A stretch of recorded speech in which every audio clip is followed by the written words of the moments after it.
¿Qué tal? Estás escuchando GPS, tu guía personal de superación, el programa de radio donde te brindamos guías para que tú puedas construir tu propia ruta de vida. Yo soy Silvano Leonardo y el día de hoy está con nosotros el licenciado José Jorge Martínez. Él es comunicólogo y abogado y es consultor profesional en asuntos corporativos con más de 12 años de experiencia. Y en el primer rumbo de este programa nos ha estado hablando acerca de qué es una crisis y nos ha estado dando algunos ejemplos de crisis que pueden surgir a nivel de pareja, pero también sobre todo de lo que más he manejado estas crisis a nivel de grandes empresas, grandes corporativos, ¿no? Y también estaba comentando en el primer rumbo acerca de los riesgos y más o menos nos estaba ya introduciendo el tema, y así que le vamos a pedir que empecemos por este tema que quedó pendiente. ¿Tienes alguna definición de riesgo? ¿Qué es un riesgo? Pues mira, un riesgo es un peligro, ¿no? Entonces, ¿qué es un peligro? ¿Qué es un riesgo? Pues aquello que te puede dañar, aquello que está en potencia y que podría ocasionarte un daño, ya sea en tu familia, en tu empresa, ya sea que seas el director general o tú, como decíamos hace rato, alguien que trabaja ahí y que estás en un entorno que no necesariamente es el mejor.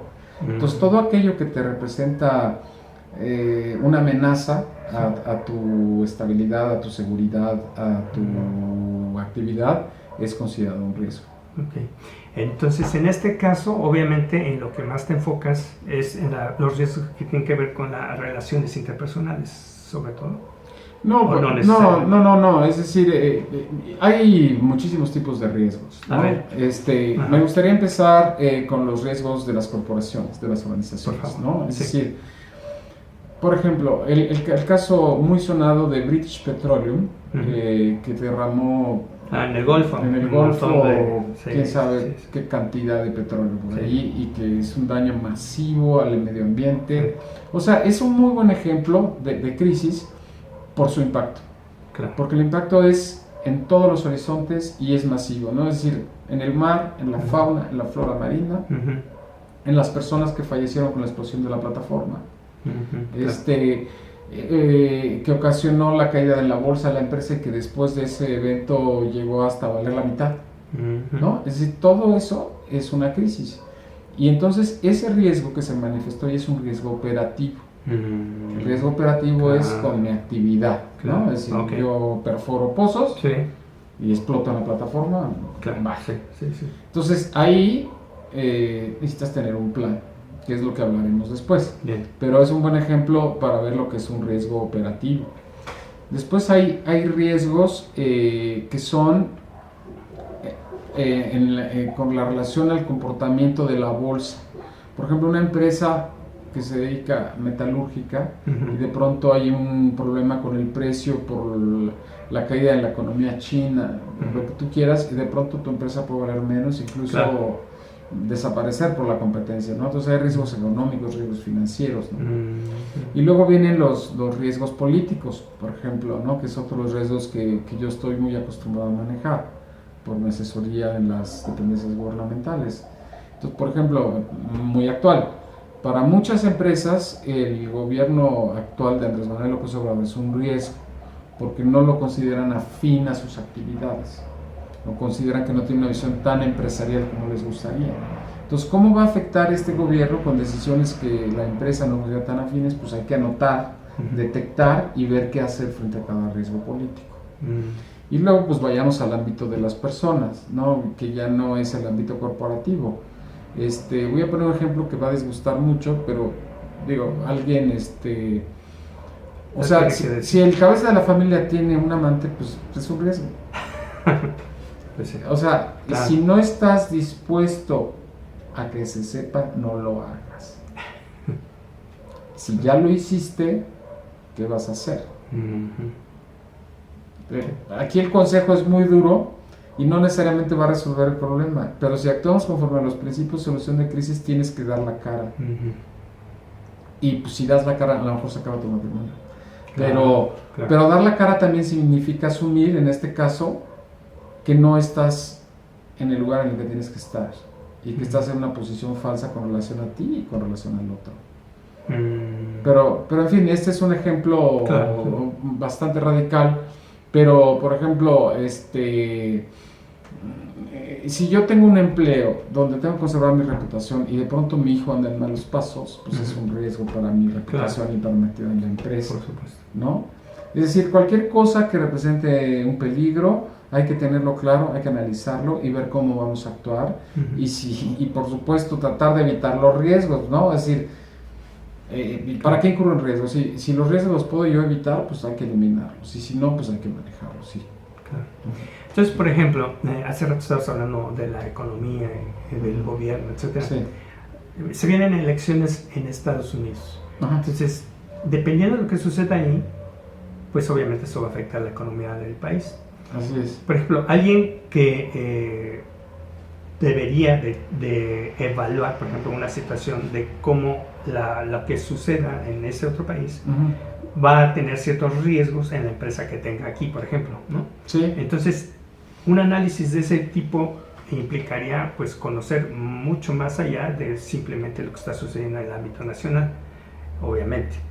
Entonces, tú en ese sentido entras también a manejar este tipo de análisis a nivel global, ¿no? Lo que está sucediendo Totalmente. en China, lo que está pasando, las decisiones que están tomando en Alemania, cómo nos están afectando, etcétera.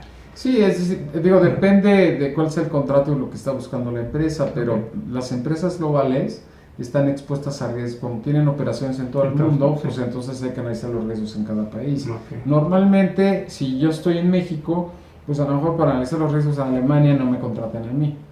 Digo, no les diría que no, porque parte de la política internacional es parte de mi análisis, pero normalmente se estima que quien está en el país conoce mejor la política de cada país. Entonces yo he sido contratado para ver los riesgos en México de las corporaciones y los riesgos políticos.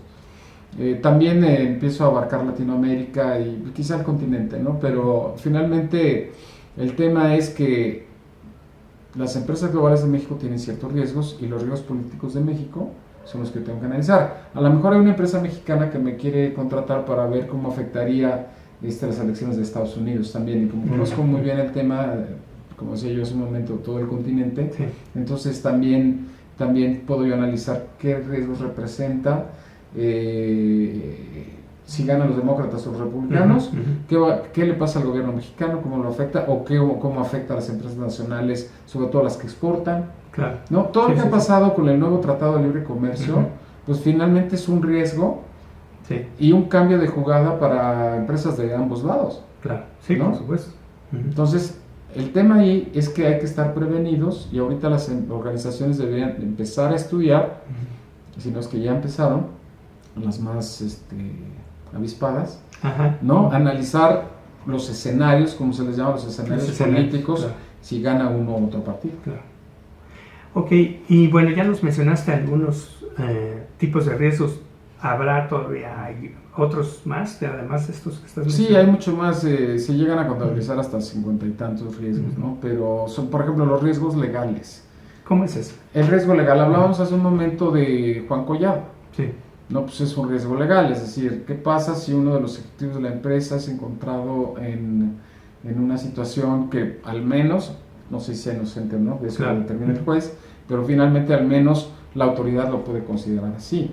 Que aquí hay una mezcla entre riesgo político y riesgo legal, porque me parece que todas las organizaciones, empresas o personas que estuvieron ligados a gobiernos anteriores que el gobierno actual consideraba haber actuado como parte de la mafia, en fin, todo este tipo de cosas, pues deberían haber puesto sus barbas a remojar y ver cómo iban a enfrentar ese riesgo legal y ese riesgo político. No sé si lo hicieron y no hubo otra manera de defenderse, pero finalmente aquí la política implica que un nuevo gobierno iba a activar su brazo legal, ¿no? Y podían encontrar cosas que no les gustaban, ¿no? Entonces el riesgo legal es aquel que surge de un litigio, ¿no? Oye, y dentro de tu experiencia, ¿qué podrías decir que hay cierto tipo de riesgos que son más comunes en las empresas mexicanas? Pues yo creo que el riesgo político es un riesgo común, pero no hay duda que el riesgo más común a todas pues es el riesgo operativo.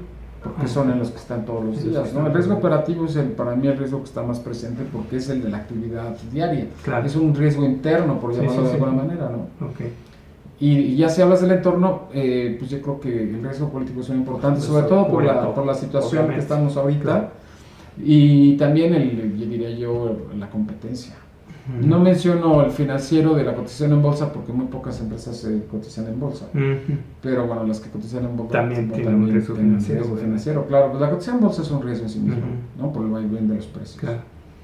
Y dentro de estos riesgos operativos, ¿los subclasificas? ¿O no sí, hay? se pueden subclasificar, ¿no? Porque, por ejemplo, durante la operación pues hay riesgos de seguridad en la operación. O también hay riesgo del personal que trabaja, Claro. ¿no? O hay riesgos que no son en ese momento en la creación del producto, pero sí es un momento a la hora de que en el consumo por parte del consumidor, claro. ¿no? Sí. Entonces en la operación hay distintos riesgos que se pueden ahí encontrar. Bien. Ok, ahora, para trabajar, mencionaste hace rato, bueno, lo ideal es que uno prevea, ¿no? La previsión es todo, en la vida, ¿no? En la vida. Eso es lo más difícil, ¿no? Sí, es lo más difícil, pero es lo más importante. Es lo más difícil, el prever. En algunos cursos de planeación y todo eso nos recomiendan, y bueno, también cuando a mí me ha tocado impartirlos, se recomienda esto de dedicarle como, no sé, el mayor porcentaje del tiempo a la previsión, ¿no? A la previsión y planeación para que pues se eviten justamente riesgos, consecuencias negativas, catástrofes y demás. Y yo creo, al menos la experiencia que me ha tocado en el trabajo que he desarrollado, que la mayoría de las personas, la mayoría de las empresas no lo hace. Es que no tenemos esa cultura en México, pero es muy grave porque, digo, yo he trabajado en organizaciones así, donde dejas de hacer lo importante por hacer lo urgente. Sí. Y lo urgente solamente es urgente porque no hubo planeación. Exacto. Porque hasta una crisis la puedes planear. Y entonces no es que sea urgente, sino que es se da la crisis y en el momento pones la solución inmediata. Sí. Digo, en ese sentido, pues puede ser urgente, pero no en el sentido de urgencia de algo que aparece que no sabías que iba a ocurrir o que te quitó el tiempo para hacer otra cosa. Correcto. No, porque ya incluso las urgencias están planeadas.